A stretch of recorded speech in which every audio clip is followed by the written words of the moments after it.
Hey, what's up, Journey Gang? Thank you so much for tuning back into the channel. If you're new here, welcome. My name is Life. On this channel, we bridge the gap between neuroscience and spirituality. We focus on how the mind works so we can create our own reality. Now, if that sounds like you'll get down, then you are in the right place. Hang out a while, subscribe, but only if you feel in the vibe. And then, of course, feel free to hit the like button, comment, or share any videos that resonate with you.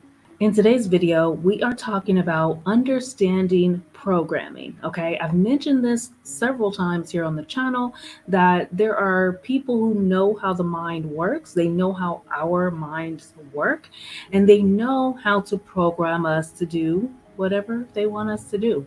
Now, I always say, don't get mad, get even, but it is important that we understand that these things are real because then we'll be more cautious about the things that we ingest, okay? We'll be more conscious and selective about the things that we consume with our eyes, with our ears, with our minds, right? Lots of us hear the word consume and we think, what we eat or what we drink. But the things that you are watching, looking at, listening to, and allowing into your world, those things are you're consuming those things. And there are people who know that, and so they go the extra mile to put things in front of us that are going to get the end result that they want. Okay. Nevertheless, I'm going to read from Dr. Joe Dispenza's Becoming Supernatural. We have been in this book a little bit over the last few videos, and I really want to stick here a little bit because we do want to remember that Dr. Joe Dispenza talks a lot about healing the body with the mind. Most of us want to manifest love, health, or wealth. That's literally the three things that really we feel are going to make us happy. Really, we're just trying to manifest happiness. We want peace, we want joy, we want alignment, right? And we're talking about how to get there. So the mind is how we get there, all right? So that's why we bridge the gap between neuroscience and spirituality, okay? So in this reading, we are going to be in chapter 8, which is entitled Mind Movies / Kaleidoscope. I'm gonna let you see that for yourself. Okay, so let's get into it. In this, let me just preface it by saying I'm gonna give you a little synopsis of what we're even getting into right now. And he is talking about how one day he was on a trip and he was in a hotel, he was catching up on the news or whatnot, and he saw a commercial.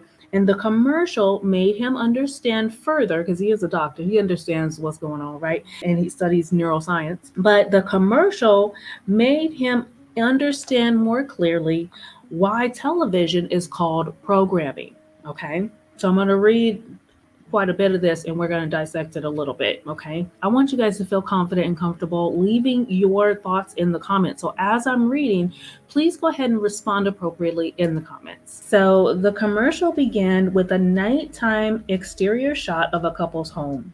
As the camera zooms in on the home, the words Night 14 with shingles appear on the screen.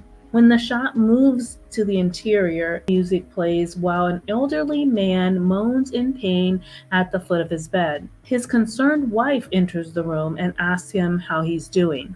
It hurts, he says. The wife walks over with a look of despair and slowly lifts her husband's shirt, revealing huge red scabbed lesions covering more than half of his lower back. The imagery is shocking, grotesque, and horrific, looking like nothing less than a large third-degree burn. He goes on to say, in my 31 years of practice, I've examined hundreds of people with shingles and I've never seen anything look so severe as the manufactured lesions in this commercial. I immediately knew it was designed to invoke a strong emotional response with the viewing audience because it certainly did with me. Once you see the rash on the man's back, the commercial achieves the goal of commanding your attention. The stronger the emotion it causes, which is a stimulus, the more you lean in and pay attention, which is the response. This process of conditioning begins by pairing a symbol or an image with a change in emotional state, a combination that opens the doorway between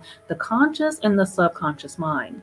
In the case of the shingles commercial, now that they have captured all your attention and begun the programming process, you can't help but naturally wonder what they're about to say next. The commercial continues. If you've ever had chickenpox, the shingles virus is already inside of you. As you get older, your immune system weakens and loses its ability to keep the shingles virus in check. This is the first instance where the commercial takes ethical questions by telling you, the audience, that the immune system weakens with age. Let's take a closer look at what this commercial is attempting to do. Once it captures your attention, you immediately become more open and suggestible to the information that follows. Now that you're more prone to accept, believe, and surrender to this information without analyzing it, you might start wondering if it almost could happen to you. Once the suggestions make it to your autonomic nervous system, it takes the orders without questioning because it's busy making chemical changes in your body equal to the literal suggestions. In other words, your body is going to subconsciously and automatically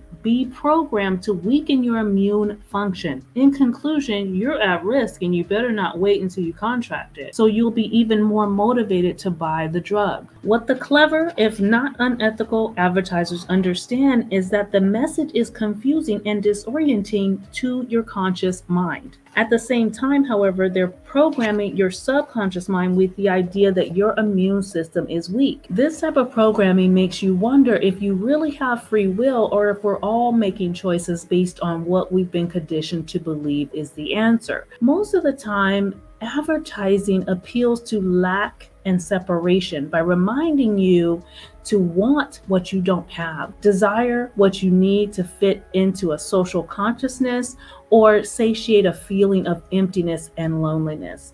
And of course, in this case, if you're sick or feeling like you're sick, the advertiser has the answer to your symptoms. As the conscious mind is busy and preoccupied trying to figure things out, the subconscious mind takes it all in without discretion. If you can disorient people with information, or in today's world, disinformation, shock, or confusion, you just open the door to programming their subconscious mind. Now, I've mentioned this so many times on the channel that we know that television, news, radio, we all are fully aware. Like, as adults watching this right now, you're probably like, yep, I already know this. But we're still choosing to watch TV. We're still choosing to listen to the radio. We're still choosing to be on social media. And I get that we feel like, oh, well, I'm a human being and this is just how it is. But I would suggest that you limit your interactions, just limit it. Get more into your meditation, get closer to yourself so that you can look at these things with a different eye. That's what I'm doing. I really don't spend a whole lot of time scrolling social media. I get notifications when my friends post. I go and I support and I back up off of it. We all know these things are designed to keep us on it. It's designed to put those ads in front of us. Now, that was just a quick reading to touch on that again here on the channel. I appreciate you watching this video all the way to the end. I hope that you are enjoying these videos. If you are, please leave a comment to that effect down below and share with a friend. I love you all for no reason at all. I'll see you next time.